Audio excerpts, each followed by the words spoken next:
There's a historic collapse in the Chinese car market going on right now. There is around 4 million cars sitting in, I don't know, where they are, parking lots. Car dealerships must be overflowing with cars. Factories are basically shutting down. So who are the winners and losers in this car market? Who are the top best-selling electric car manufacturers? Because they are growing market share. The legacy gas manufacturers are losing market share.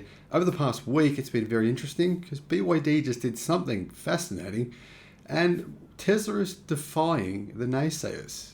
Hello, my friends. Welcome to the channel. Great to see you. Thank you for tuning in. Hope you've had an amazing week. Welcome to all the new subscribers. Welcome back, everyone else. We're just about to do our 2,800th video. So if you're new to the channel, there's a lot of content there that you can check out. A lot of new technology that you wouldn't have heard about before. Stuff about the automotive industry that, well, a lot of people are scared to say. They're scared to say it. I just say it how it is. I don't care who pays for advertising on this channel or for anything that I do. That's not what I'm about, as you know. Where do the media, even car automotive media, where do they get paid? Something worth asking yourself the question. Whoever's writing this, ultimately, who is paying their salary? Over the past 7 days, car registrations in China, while insurance registrations in China, which give us an approximate idea of how many vehicles were sold. Sometimes they're inaccurate, but it seems as though they're getting more accurate recently. So this gives us a good idea of where the market is. BYD, 38,414, which is a good number. Not quite as good as what some people thought, considering BYD were over 200,000 sales in December and in November last year. However, second place was Tesla with 18,712. So, I mean, a lot of analysts are saying Tesla has not enough demand. In fact, some of the people that I saw it fully charged said Tesla are in massive trouble in China. Well, they're not right now.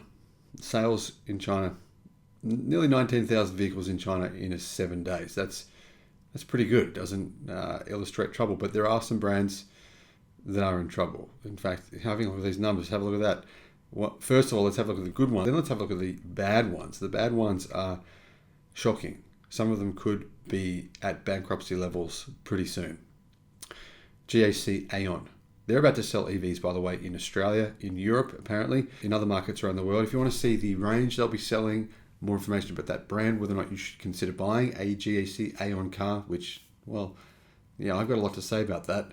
Check out my video. I'll put a link in the description about that company. I believe it's the most comprehensive video about Aeon, what they're doing, what their plans are. In fact, no one's actually mentioning the fact they're actually about to float on the stock market, whether or not you should actually even buy that initial IPO. I get into those details on the channel, on the video. Fourth, Li Auto, 5,438. Now, Li Auto is a strange one. Those sales numbers are pretty good, but they're all plug-in hybrids, all of them, every single one of them. So I think Li Auto's future will be very cloudy. Next up, Wuling, 5,374. Very surprising those sales numbers are so low. What's the reason for that? I mean, they're selling their EV for $5,000 US. It's a bargain. It's phenomenal for that price. But here's the problem. So are about 20 other car companies. Seriously, there's about 20 other car companies selling very good electric cars in China at around $5,000, $6,000 US. Now, Wuling knows the market is saturated. They actually brought the price down a bit recently. Competition is driving those prices for those budget-priced EVs. It's a really good thing, actually, for a lot of people in China who previously couldn't afford a car. Next, Chang'an with 2,685. Then Geely with only 2,164, bit of a shock. Denza, that's owned 90% BYD, 10% Mercedes-Benz. So you can add those to BYD's tally. Volkswagen, best legacy automaker in China, 2,000 cars in the week. They might sell 8,000 for the month. That's Volkswagen. This is the market where they make 50% of their profits worldwide. You can imagine the problems at Volkswagen are massive. Audi's CEO has just flown within the last 24 hours to China, basically like an emergency flight to try and figure out what to do about it. I mean, sorry, buddy, but flying there now is just too late. It's years too late. BMW is next with 1,847. Why are BMW selling so well? Well, they've discounted them up to 50%, some of their electric cars in China. Now, the model they've discounted by 50% in some dealerships is the 3 Series. There's a 3 Series of EV. It's actually more similar in size to a 5 Series because it's got a long wheelbase, but it's an unusual, very, very heavy car. BMW have discounted those from around 55,000 to, in many dealerships, down to below 30,000 US dollars. Huge discounts. So anyway, that got BMW up to 1,847 sales for the week. Next is Nio with 1,775. That's a bit concerning. I mean, that would put Nio at maybe 7,000 cars for the month.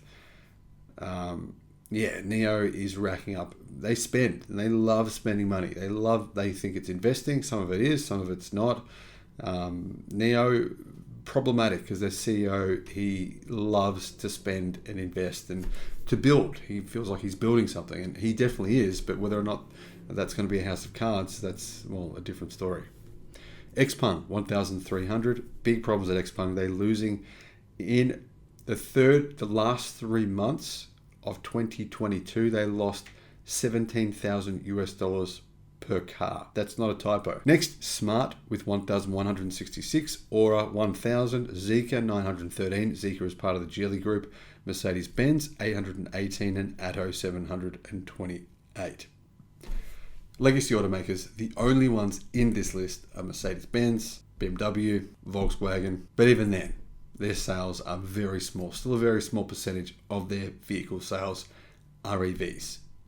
Clearly, the three big winners here are BYD, Tesla, and Aeon, or GAC, the parent company.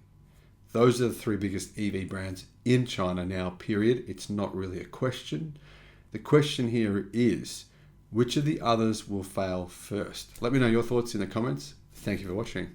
Bye-bye.